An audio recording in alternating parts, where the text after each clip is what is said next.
Hi, and welcome to another Pink Nest podcast.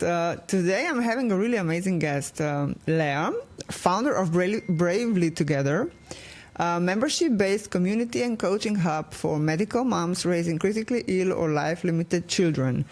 Leah knows this path intimately.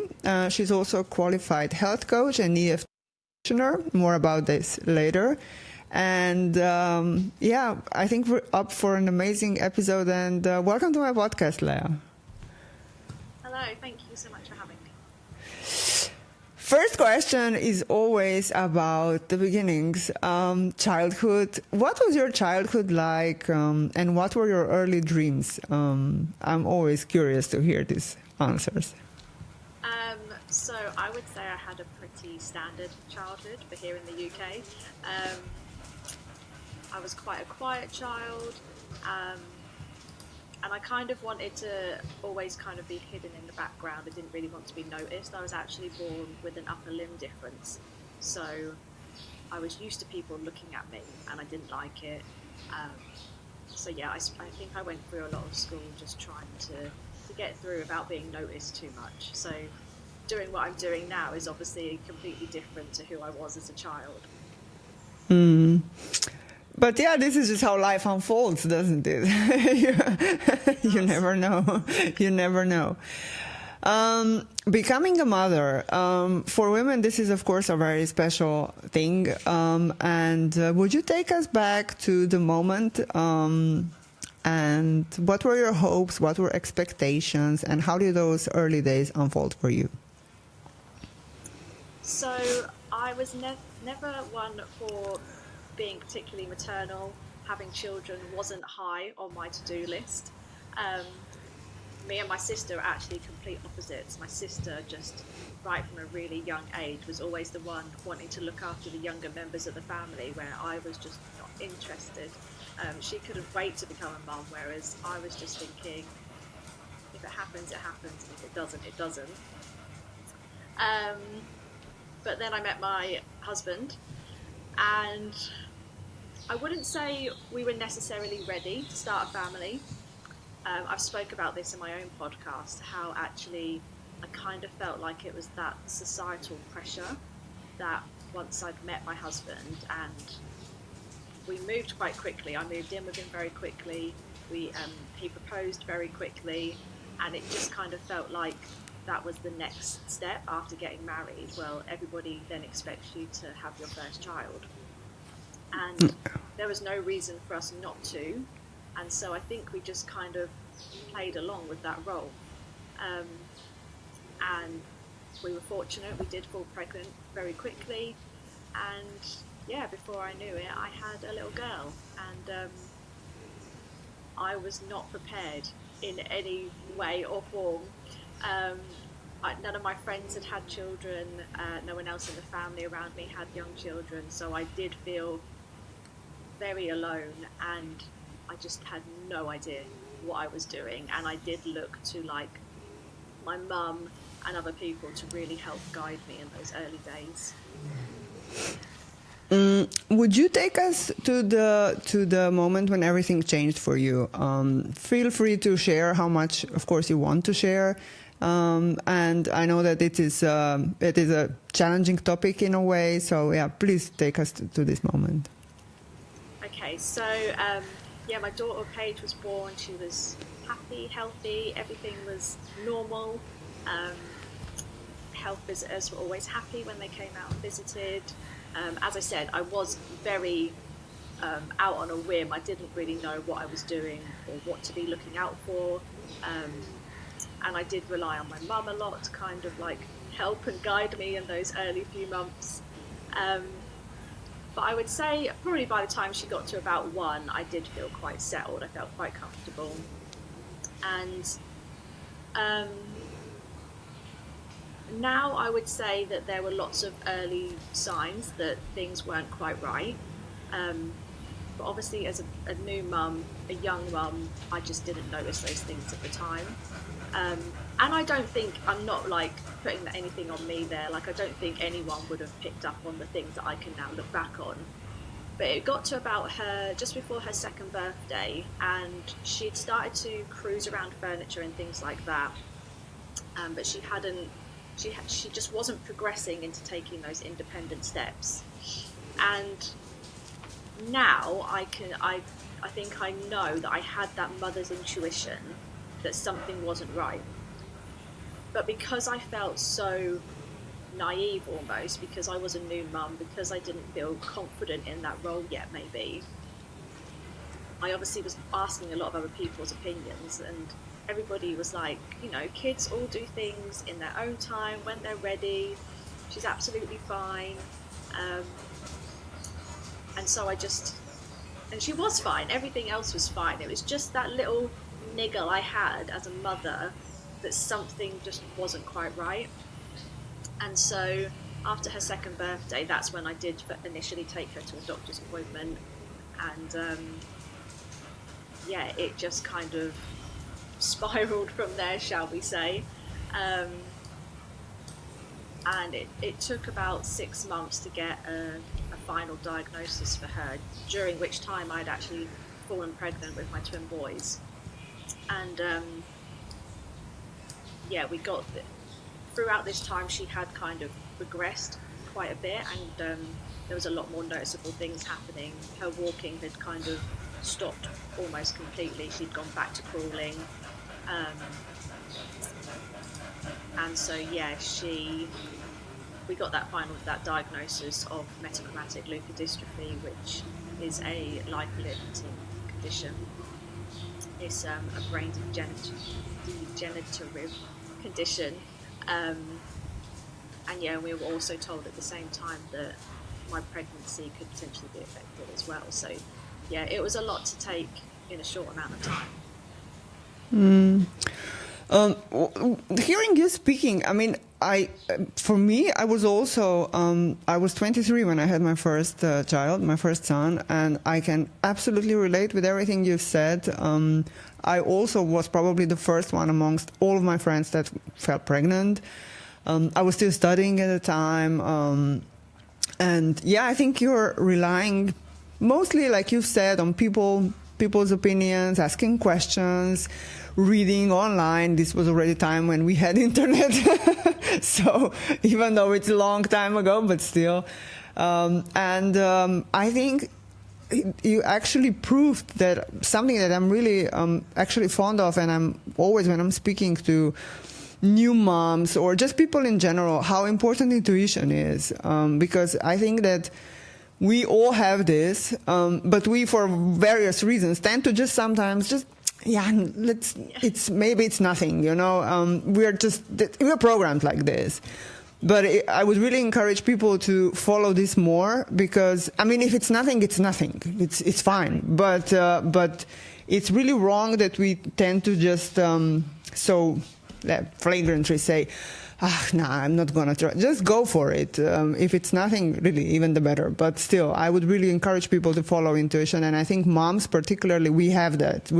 It's something that's in us when it comes to our own children. So yeah, I would absolutely. We hear a lot of stories of mums being made to feel silly, or the that whole term of like that panicky mum, like, oh, you're just overthinking, overreacting. This is so prevalent. So many of the medical mums that I speak to, like, their stories are so similar. They went to the doctors time and time again. They knew something was wrong, but they just wasn't listened to. This was also interesting for me, a term medical mom. I never heard this before. So it was interesting for me to read your bio, what you wrote, because I never heard it before. What does day-to-day life actually look like, medical mom? What are these challenges that people who haven't lived it might not understand? I know that probably there are many, but still it would be nice to share some of those for people to be able to understand a little bit more. Of course. So there's going to be varying circumstances to what a medical mum's life could look like. So for myself now, it's very low-key compared to what it was when my daughter was still with us. So my son has my son actually had it turned out that my twin boys did actually have the same condition as my daughter. Fortunately, because we found out early enough, we were able to get them onto a trial treatment over in Milan, Italy, and they are now both happy, healthy boys. They're 10 years old now, and as I said, one of my boys struggled a bit through the treatment and got a bit poorly, and so he now has a few issues that we have to deal with. In comparison to what his life would have looked like had he not had treatment, it's absolutely nothing. Medical mum life for me now is just all the regular mum stuff, but of course I'm always very hyper vigilant now, shall we say, about watching, like, why did you just move in that way? Like, it didn't look quite right. Why are you walking like that? What's going on? Why did you not fully understand what I just said then? Are we not understanding things properly at the moment? And lots of things like that. Obviously, lots of hospital appointments still, checkups, follow-ups, and anything new that's coming along. But if I take you back to when my daughter was with us, and these are kind of the mums that I'm dealing with now, are the mums that have children that have really complex care needs. As I said, my daughter really quickly regressed to the point where she was wheelchair bound and bed bound when we were at home. She couldn't move herself independently. She lost the ability to swallow, so we had to peg feed her with a tiny tube into her tummy. And I think it's very difficult to get across what a day in the life of a medical mum to that degree is like. Which is why I've created my community, because we don't have to explain, because we all get it, we all know without saying anything. But it's just relentless. It's not only do you have that full-time care for your child and all the nurse things that you have to do, that role of a nurse that you have to take on, but it's all the paperwork and the never-ending, like, trying to get funding for different things, trying to get the correct equipment for them put in place, schooling and getting things put in place for the correct school, and their needs within that environment. It's just all very relentless, when really you just want to be with your child and enjoy them, but you have all these other things that you have to do.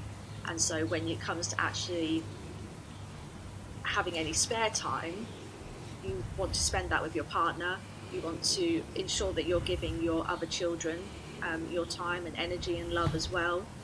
And you get put at the very bottom of that list because, of course, you want to tend to everybody else's needs first. I think that's just a mother's instinct to do that. And so what I try to teach to the ladies who are part of my community is just how important it is that we are looking after ourselves first, because in doing so, we're going to be a better mum, a better partner, and all those things. I think that communities are an amazing thing, and I think that people, like you said, you just understand each other within the community, and you don't have to explain anything, which is, I think, the best part, actually. Walk us a little bit, tell us a little bit more about Bravely Together. What was the catalyst for launching it? You're supporting. You're right. You were telling me about this group, that it's a community, that it's not just a support group. It's actually a movement. Tell me a little bit more. So after my boys, we actually went on to have another child, and he is unaffected and absolutely perfect in every way. And after that, I just realised that, like, now was my time. Like, obviously, of course, having children has been amazing. But I kind of felt like I wanted to do something that was just for me. I'd spent so long caring for my daughter, getting my boys through treatment, their rehabilitation process, and then giving my body up again to obviously have another child, which is obviously something that I wanted. But I knew I wanted to do something for me, like, going forward. And because of everything that my children had been through, I had become really interested in nutrition and holistic therapies and things like that. And so I decided that's something that I wanted to train in. So I went on to qualify as a health coach. And honestly, it took me a little while for it to land for me that I was supposed to be helping medical mums. So I was just kind of working as a health coach and just helping anybody and everybody that wanted to work with me. And I wasn't getting any fulfillment from it, really. I just knew it wasn't right. So I took some time because sort of business mentors that I'd spoke to had kind of said, you need to find a niche, like who is it that you want to support, who is it that you want to really help, like who can you really connect with. And I just remember it just kind of like coming to like literally like a light bulb moment of course I'm going to help medical mums, like why wouldn't I? These are the people that I understand the most, that I can really help in so many ways, not just as in my health coaching skills, but from my lived experience as well. And so yeah, Bravely Together was born. And I suppose it's just kind of evolved from there, really, from just being a health coach for those medical mums to then creating the community aspect to it, because I realised that that was a huge part for me when I was going through everything, that there was a couple of events that I was able to attend through the charity of the condition that my children have, and just being around those mums that were going through exactly what I was going through, it just felt like a weight had been lifted off my shoulder. I could just be myself, I could say what I wanted to say without fear of any judgment. And those events happened like every couple of years, maybe once a year. And I just thought, that's just not enough. Like, I want to have access to this kind of space all the time. And I think that's what all medical mums should have. And so that's what caused me to then set up the membership. But I was very, what's the word? I wanted to be quite strategic in that I didn't want this to become a place for medical mums to wallow, because I see a lot of things in the online space about medical mums being permanently exhausted, and you know, like there's supposed to be funny memes, which I get and I can relate to, but I think you're almost like emphasizing that that visual of that tired, exhausted medical mum who is just getting by and just surviving. And I don't want that for medical mums. Some of these mums, you know, are going to be looking after their children way into adulthood. So I think it's really important for them to learn that this is their life now. And of course their child is a huge part of that, but they have to do something for themselves as well. It's so important that you still live your own life. And so I wanted Bravely Together to be an empowering community where they could come in and talk about themselves and things that they wanted to do and things that were exciting to them, and not just solely about their child and what was happening with them. And so, like, we actually had a community call last night with my ladies, and we often talk about the children. Of course we do. We're like, how's everybody doing? What's going on? But I have to very consciously steer the conversation back towards the mums and what they're there for and what they've been doing for themselves. And I think that's kind of a key point of the community, that I just make sure that they keep that awareness on themselves as well and not just on everybody else. Such an important point. Really like this. Thank you so much for sharing. I think it's super important what you've shared. This is also something that I wanted to ask you. So besides being a health coach, which you already mentioned, you're also an EFT practitioner. And I'm sure that a lot of people don't have a clue what this is. So tell us a little bit more about the EFT tapping, because I know that you're using it a lot. Yeah, so after I qualified as a health coach, I wanted something practical to give to my ladies, something to actually do. And for me personally, I tried breath work, and I've come round to it more now, but in the early stages, I just didn't feel like breath work really worked for me. I think it's maybe that thing of you kind of have to switch off you have to be able to kind of quieten everything around you to concentrate on your breathing. and you're not doing anything. Whereas with tapping, you're literally doing something. You're tapping the certain points on your body whilst you are either thinking or saying certain phrases.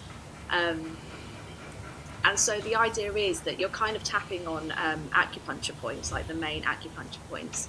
And it's all to do with like the chi and the flow through our bodies, which like the life force that flows through all of our bodies. And it's just kind of loosening up that energy, I suppose, and almost making you switch off and being mindful of what you are doing in that moment, because you are physically tapping on parts of your body. And I just loved how simple and effective it was. Like when I first came across it and used it, I was just like, that was so easy, but it made such a difference. And it can be used for literally anything. Like I use it a lot when I get a headache. So I'll do a bit of tapping and just like say, you know, this headache is really not helpful right now. I need to be getting on with my day, but I know that it's trying to tell me something, that I need to take some time for myself maybe, and just kind of giving your body that acceptance of, okay, I hear you, I know what you're saying, I will deal with it, kind of thing.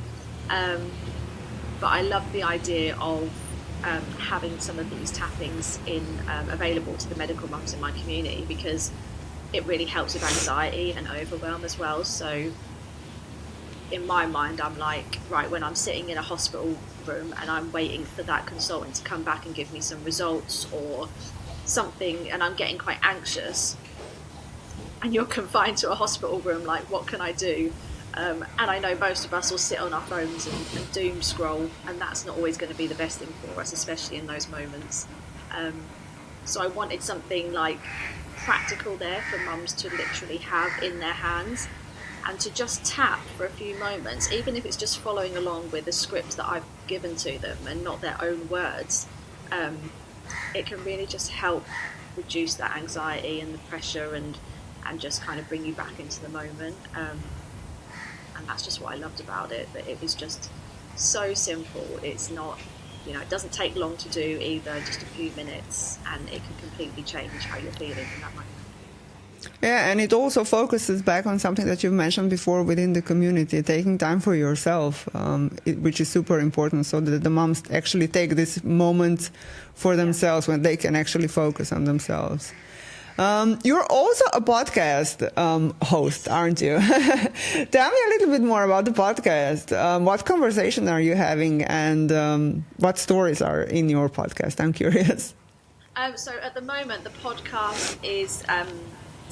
the first series has literally just been me sharing my story. I wanted to... There's so much to my story that I couldn't possibly get across in like a conversation today. And I wanted to have a space where I could just get it all out, not just for the people that wanted to listen, but for myself as well. So that was quite therapeutic for me to... there's 6 parts to that initial series, and they're quite difficult to listen to, some of that. But I think it's really helpful. Like the feedback that I have had from people that have listened to it has been amazing. So I'm glad that people have found it helpful. But going forward, yeah, I do want to start talking to other medical mums basically, and giving them a space to share their story, because I think when you can relate to somebody else's story, it just makes you feel less alone, right? Absolutely, totally agree with you. And I also love that, I mean, in a way, it's similar to mine podcast, because I'm also just holding the space for people to share their stories, and it's also, the feedback is also similar to yours. People can just relate, and it's amazing how many people actually relate, and it just makes you feel, less alone, and just that feeling, oh my God, I'm not the only one. It's just sometimes super empowering. We're coming to the end of the interview. I mean, time just flew. And for medical moms listening, what do you want them to know? Say something that maybe, I don't know, if they feel alone or if they feel overwhelmed, what would you like them to know? I just think it's really important for them to know that they don't have to do this alone. there are spaces for them, whether that be mine or somebody else's. Nobody else is doing quite what I'm offering, but obviously there's support out there for medical mums. And what was the other thing I was going to say? Having a blank moment. Yeah, and just that they matter too, of course, and that I think it's really important for them to look after themselves and to not feel guilty for it, because it's so important that they are looking after themselves, because they really do matter just as much as their child. Absolutely, couldn't agree more. Leah, thank you so much for the interview, and I think it was really super insightful, and I'm sure that the listeners will get a lot of it from it. Thank you so much for taking the time and spending it here. Thank you for having me. Thank you.